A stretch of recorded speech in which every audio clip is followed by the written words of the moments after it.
Nomenclature of halo alkanes. Halo alkanes का nomenclature दो तरह से करते हैं, एक कॉमन नेम लिखते हैं और एक IUPAC नेम लिखते हैं। कॉमन नेम को ही ट्राइबल नेम भी कहते हैं। ट्राइबल नेम मतलब जिस चीज से जो केमिकल मिलता है उसी के अकॉर्डिंग उसका नाम लिख देते हैं। और IUPAC नेम तो पूरा फॉर्मूले से पढ़ा जाता है। IUPAC नेम कॉमन नेम से इजी होता है। कॉमन नेम को याद करना पड़ेगा क्योंकि सबका अलग अलग रहेगा, कोई रूल्स फॉलो नहीं होता कॉमन नेम पर। इसका नेम एल्काइल ग्रुप के अकॉर्डिंग रखेंगे। 1 कार्बन है तो उसके लिए मिथाइल रखेंगे, YL सफिक्स है, मेथ प्लस YL मिथाइल। और Cl के लिए रखेंगे क्लोराइड, तो इसका कॉमन नेम बन गया मिथाइल क्लोराइड। और IUPAC नेम बनाते हैं तो IUPAC नेम बनाने के लिए सबसे पहले फंक्शनल ग्रुप का नेम लिखा जाता है। Cl का नेम होगा क्लोरो और 1 कार्बन है तो उसके लिए हम लिख देंगे मीथेन। यहाँ पर लास्ट में सफिक्स एन है, एन होता है सिंगल बॉन्ड का सफिक्स। इस स्ट्रक्चर का IUPAC और कॉमन नेम लिखते हैं। इसमें 2 कार्बन है और फंक्शनल ग्रुप Br है, तो 2 कार्बन के लिए होता है इथाइल और Br के लिए हो जाएगा ब्रोमाइड। इसका कॉमन नेम होगा इथाइल ब्रोमाइड। जैसे ऊपर Cl था तो क्लोराइड, वैसे Br के लिए ब्रोमाइड। IUPAC नेम लिखने के लिए पहले Br का नेम लिखेंगे ब्रोमो और 2 कार्बन है तो एथेन हो जाएगा। इसका IUPAC नेम हो गया ब्रोमो एथेन।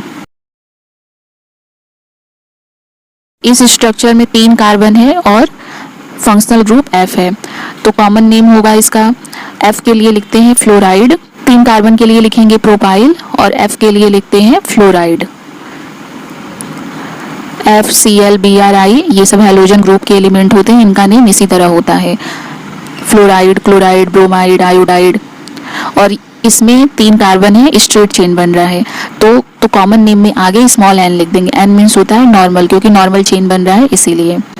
अब इसका IUPAC नेम लिखते हैं, तो IUPAC नेम लिखने के लिए सबसे पहले नंबरिंग करेंगे, जिधर से फंक्शनल ग्रुप पास पड़ेगा उस कार्बन को 1 नंबर देते हैं, तो 1 2 3 इस तरह हो गया। अब सबसे पहले हम फंक्शनल ग्रुप के पास वाले कार्बन का ही नंबर लिखेंगे, तो हम लिखते हैं 1 फ्लोरो प्रोपेन, तो इसका IUPAC नेम हो गया 1 फ्लोरो प्रोपेन। इसका IUPAC नेम हो गया 1 फ्लोरो प्रोपेन। FCl BRI ये हैलोजन ग्रुप के एलिमेंट हैं और ये इलेक्ट्रोनेगेटिव होते हैं। पीरियोडिक टेबल में ग्रुप 17 में ये रहते हैं। इनके लास्ट सेल में 7 इलेक्ट्रॉन होते हैं, इन्हें 1 इलेक्ट्रॉन की ज़रूरत होती है, इसीलिए ये कार्बन से बॉन्ड बनाते हैं, कार्बन से 1 इलेक्ट्रॉन की शेयरिंग कर लेते हैं।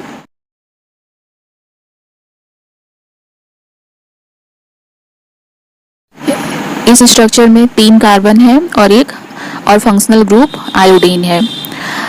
इसका कॉमन नेम लिखने के लिए हम देखेंगे कि जिस कार्बन से I अटैच है उसके दोनों साइड का कार्बन सेम है या नहीं। दोनों साइड एक एक कार्बन है, मतलब CH3 है, तो उसके लिए हम आगे लिखते हैं आइसो, जब सेम रहता है तब। और फिर 3 कार्बन के लिए नेम लिख देंगे प्रोपाइल और I के लिए लिख देंगे आयोडाइड।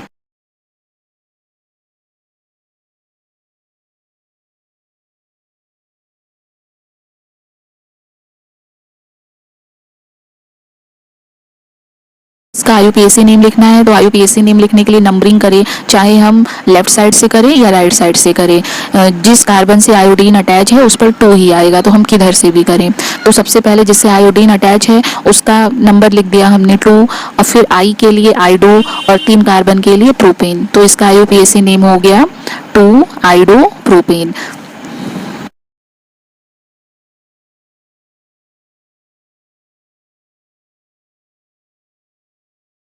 नेक्स्ट स्ट्रक्चर में लॉन्ग चेन है और फंक्शनल ग्रुप Cl है, तो कॉमन नेम में पहले बता चुके हैं कि अगर स्ट्रेट चेन हो तो उसके लिए N लिख देते हैं, और 4 कार्बन के लिए ब्यूटाइल और Cl के लिए क्लोराइड। इसमें स्पेलिंग मैंने गलत लिख दिया है, R होगा CHLORIDE।